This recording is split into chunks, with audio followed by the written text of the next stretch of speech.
ओम श्री गणेशाय नमः। ओम गं गुरुवे नमः। ओम नमः शिवाय। शिवजी सदा सहाय। रुद्र संहिता पंचम खंड, जिसे युद्ध खंड भी कहते हैं। अध्याय 1। तारक पुत्र तारकाक्ष, विद्युन्माली और कमलाक्ष की तपस्या। ब्रह्मा द्वारा उन्हें वर प्रदान, मैं द्वारा उनके लिए 3 पुरों का निर्माण और उनकी सजावट शोभा का वर्णन। नारद जी ने कहा, पिताजी, जो गणेश और स्वामी कार्तिक की उत्तम कथाओं से ओतप्रोत तथा आनंद प्रदान करने वाला है, भगवान शंकर के गृहस्थ संबंधी उस उत्तम चरित्र को हमने सुन लिया। अब आप कृपा करके उस परमोत्तम चरित्र का वर्णन कीजिए, जिसमें रुद्रदेव ने खेल ही खेल में दुष्टों का वध किया था।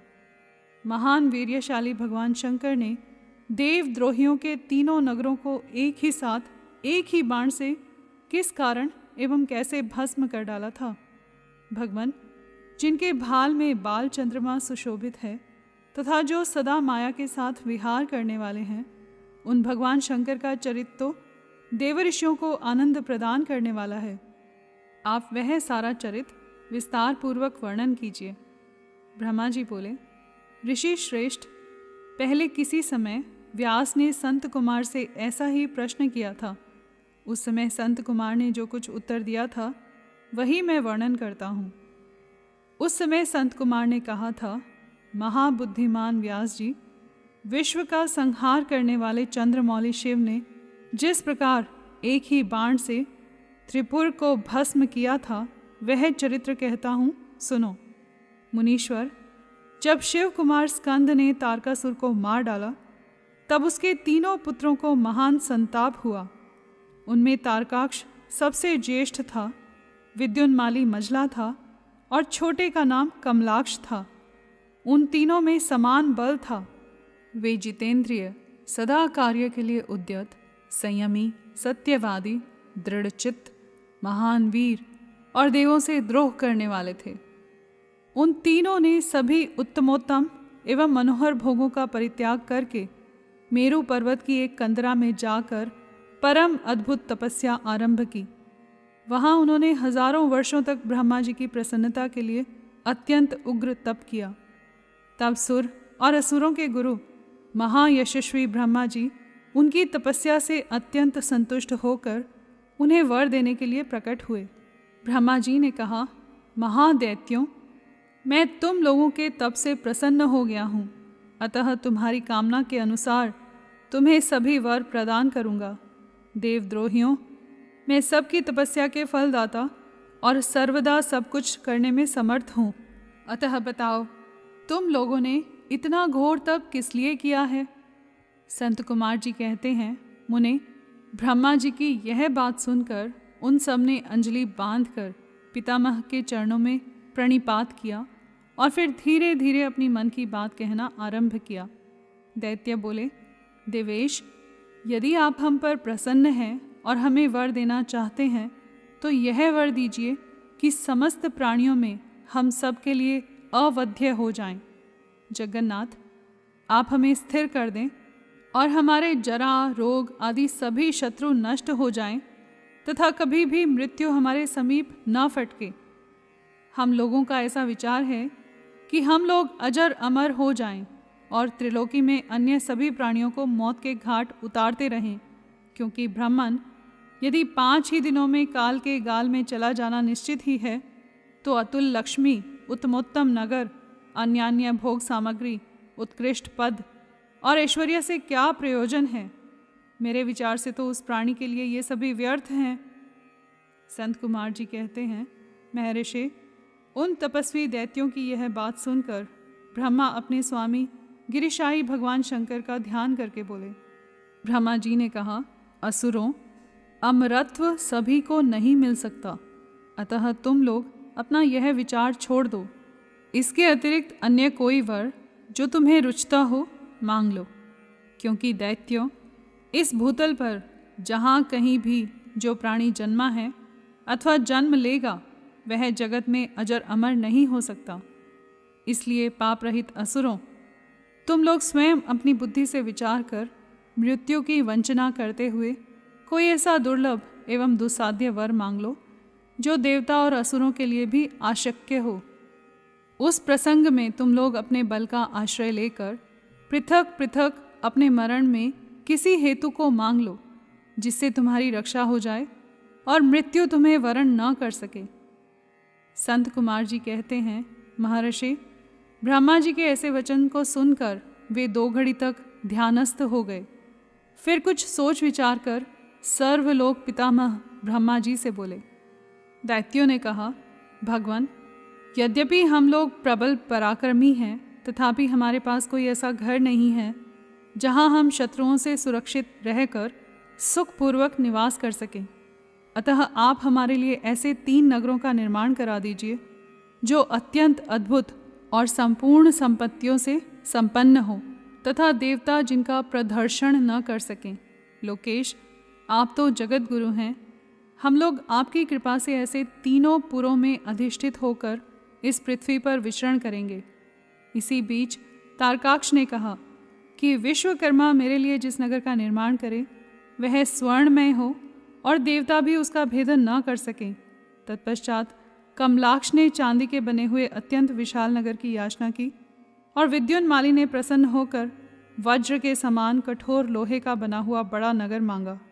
ब्राह्मण, ये 3 पुर मध्याह्न के समय अभिजीत मुहूर्त में चंद्रमा के पुष्य नक्षत्र पर स्थित होने पर एक स्थान पर मिला करें और आकाश में नीले बादलों पर स्थित होकर ये क्रमशः एक के ऊपर एक रहते हुए लोगों की दृष्टि से ओझल रहें।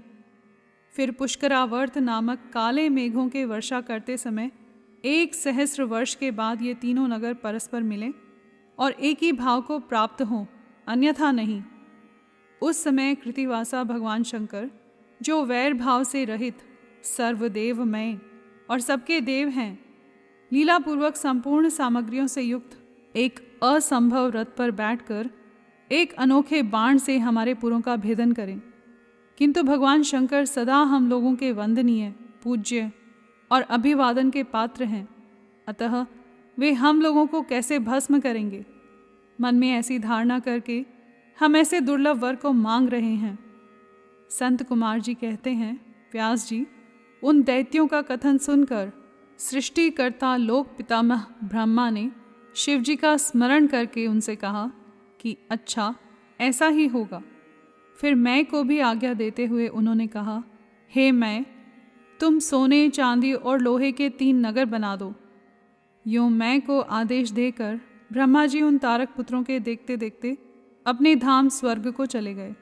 तदंतर धैर्यशाली मैं ने अपने तपोबल से नगरों का निर्माण करना आरंभ किया। उसने तारकाक्ष के लिए स्वर्णमय, कमलाक्ष के लिए रजतमय और विद्युन्माली के लिए लोहमय, यूँ 3 प्रकार के उत्तम दुर्ग तैयार किए। वे पुर क्रमशः स्वर्ग, अंतरिक्ष और भूतल पर निर्मित हुए थे। असुरों के हित में तत्पर रहने वाले मैं इन 3 पुरों को तारकाक्ष आदि असुरों के हवाले करके स्वयं भी उसी में प्रवेश कर गया। इस प्रकार उन 3 पुरों को पाकर महान बल पराक्रम से संपन्न वे तारकासुर के लड़के उनमें प्रविष्ट हुए और समस्त भोगों का उपभोग करने लगे। वे नगर कल्प वृक्षों से व्याप्त तथा हाथी घोड़ों से संपन्न थे। उनमें मणि निर्मित जालियों से आच्छादित बहुतेरे महल बने हुए थे। वे पद्मराग के बने हुए एवं सूर्यमंडल के समान चमकीले विमानों से, जिनमें चारों ओर दरवाजे लगे थे, शोभायमान थे। कैलाश शिखर के समान ऊंचे तथा चंद्रमा के समान उज्ज्वल दिव्य प्रासादों तथा गोपुरों से उनकी अद्भुत शोभा हो रही थी। वे अप्सराओं, गंधर्वों, सिद्धों तथा चारणों से खचाखच भरे थे। प्रत्येक महल में शिवालय तथा अग्निहोत्रशाला की प्रतिष्ठा हुई थी।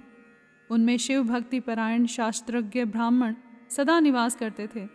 वे बावली, कूप, तालाब और बड़ी बड़ी तलैयों से तथा समूह के समूह स्वर्ग से च्युत हुए वृक्षों से युक्त उद्यानों और वनों में सुशोभित थे।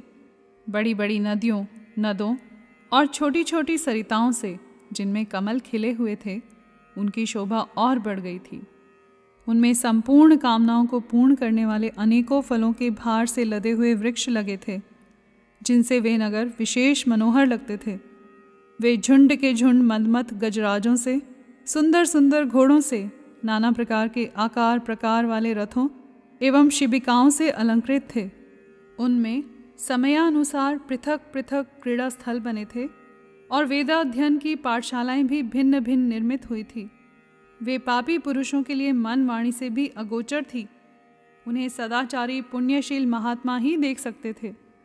पति सेवा परायण तथा कुधर्म से विमुख रहने वाली पतिव्रता नारियों ने उन नगरों के उत्तम स्थलों को सर्वत्र पवित्र कर रखा था।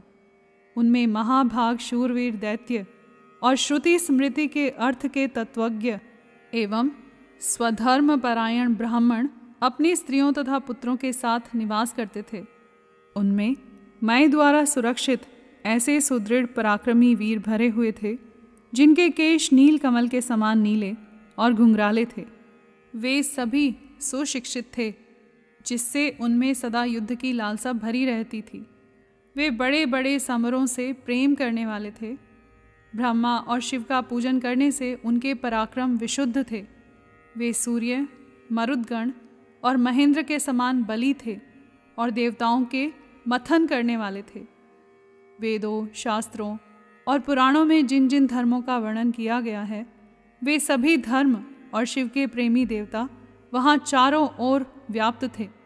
उन नगरों में प्रवेश करके वे दैत्य सदा शिव भक्ति नीरत होकर सारी त्रिलोकी को बाधित करके विशाल राज्य का उपभोग करने लगे। मुने, इस प्रकार वहाँ निवास करने वाले उन पुण्यात्माओं के सुख एवं प्रीतिपूर्वक उत्तम राज्य का पालन करते हुए बहुत लंबा काल व्यतीत हो गया। यहाँ पर अध्याय 1 समाप्त हुआ। कर्पूर गौरम करुणावतारम संसार सारम भुजगेंद्रहारम सदा वसंतम हृदयारविंदे भवम भवानी सहितं नमामि।